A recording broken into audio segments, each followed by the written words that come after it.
Naranasan mo rin bang maglaro ng text? Hindi yung text sa cellphone ha, yung text na kagaya nito. Nakakalungkot lang isipin guys, dahil sa panahon ngayon ay parang wala na akong nakikita naglalaro ng ganon. Siguro talagang napag-iwanan na yung mga laro na kinasanayan natin. Tayong mga batang 80s, batang 90s, tsaka early 2000. Nakakalungkot lang isipin dahil wala na yung talagang mga laro na nagpaligaya sa atin, sa ating mga kabataan.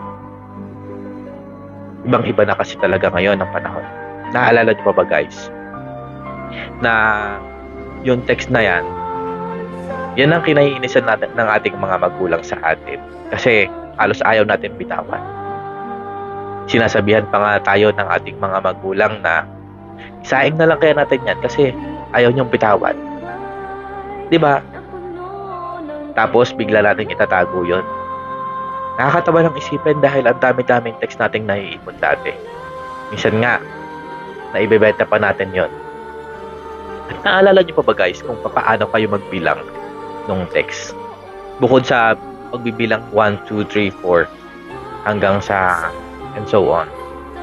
Di ba ang pagbibilang natin ng text dati, yung ganito, isa, modawa, motaro-taro, o siyemplang. So, ibig sabihin, pag nabuo natin yung word na yon, yung sentence na yon, may 10 pieces na tayong text nun. So, yan, hindi ko lang masyadong matandaan, guys, kung ano yung eksaktong sentence or word. Pero, halos ganon. Parang ganon yung pagbigkas natin sa pagbibilang ng text natin. Naalala ko pa dati, guys, may bumibili sa akin palagi ng ganyan. Isa yan sa mga napagkakakitaan ko dahil binibili sa akin yan. Minsan, piso 20 piraso. Minsan, piso 25 pieces. So, depende sa atin. Naalala niyo pa ba kung paano po kayo tumira ng text kapag naglalaro po kayo ng text kagaya nito? Di ba nakakatawa lang isipin dahil may iba't ibang klase o paraan ng pagtira ng text kapag nandun tayo sa laro or may kalaban tayo. Tapos, naalala niyo pa ba guys na kapag huling-huli na or ibig sabihin paubos na yung text ng kalaban natin, yung pinakahuling tira na yon, tatakbo na tayo nun kahit hindi pa natin alam kung mananalo tayo o matatalo. Kasi alam natin yung mga nanonood, yung mga meron, siguradong babalato sila sa atin.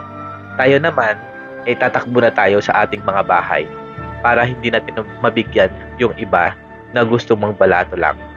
O kaya naman, yung mismong kalaban natin hihingi yon sa atin ng balato.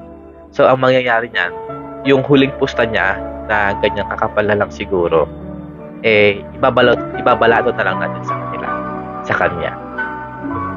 Kung minsan nga guys, nasa bahay na tayo o nasa kwarto na tayo ng ating bahay, kinakatok pa tayo para lamang humingi ng balato yung mga kapitbahay natin na nanood ng laban, nanood ng ating paglalaro ng text.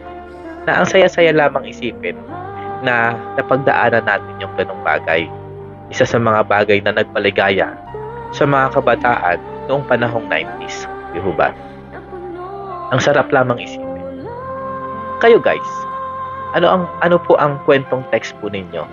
Paki-comment naman po kayo dito para mapagkwentuhan po natin.